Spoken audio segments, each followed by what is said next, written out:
Hi, Jason. How you doing today? Great to be here, Jameis. Yeah, I'm it's doing great very to well, have thank you. you. So for those who haven't met you, perhaps maybe you could introduce yourself and your company and some of the work that you do in digital.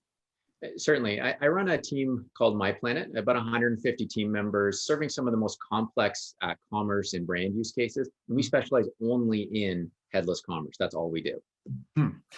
Well, one of the things that coming to know you and your firm over the past, I don't know, number of years, you're always right at the forefront of how brands are thinking about digital and interfaces and experiences with a consumer. So kind of puts you in a great spot to answer really the question I wanted to ask you, which is from your view, where do you see commerce going in the next 5 years or so? Certainly. The first thing that we try to do is get people understanding commerce isn't going to look like commerce, not the way we think of it today. It's not an add to cart and a checkout. Things are evolving, and each brand's going to have to find its own path.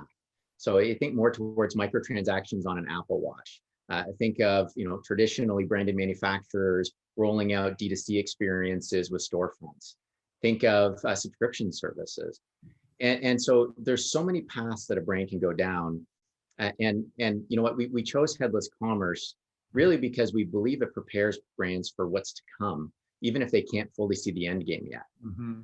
Mhm. Yeah. Well, in speaking with brands too, I guess a question I'd ask is one of the interesting things that we always see in brands is yes, brands are going direct to consumer or driving a B2B experience, but every brand wants to do it in a unique way. And they've got their own brand vision and values. And is that coming up often in your conversations as well? Absolutely. It's not just about adding new channel. Well, we don't have BOPIS, let's add BOPIS. It's far more than that. It's going back to understanding the core tenets of the brand. It's Mhm. trying to think through how can that manifest into a digital form? How can that serve new customer segments?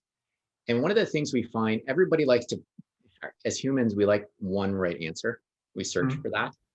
But in reality, we're finding the answer here, it's multiple parts. Most of our customers are now supporting multiple channels on the same infrastructure, multiple go-to-markets on the same infrastructure. And I think that's actually one of the realities of where commerce is going to be in 5 years as well. It's not going from A, old system, to B, new system. It's A to B, C, D, E. Mhm. And so that a brand can reach the right consumer in the right channel with the right commercial model, but they have to be able to support the operational complexity on one common platform. So Mhm. thinking that experience through with the elegance of the operational and systems simplicity, that's where we find we can add a lot of value. Interesting. Well, it's going to be a very dynamic world in front of us. I mean, we're all seeing commerce take new shapes and sizes and forms, and brands are now getting an opportunity to create it in their own vision. And so it's certainly going to be an exciting couple of years in front of us. Absolutely. It's an exciting revolution going on right now. Yeah. Well, thank you for coming on, sharing your point of view and perspectives, and look forward to keeping tabs with you as the future unfolds. Of course. Thank you, James. All right. Thank you, Jason.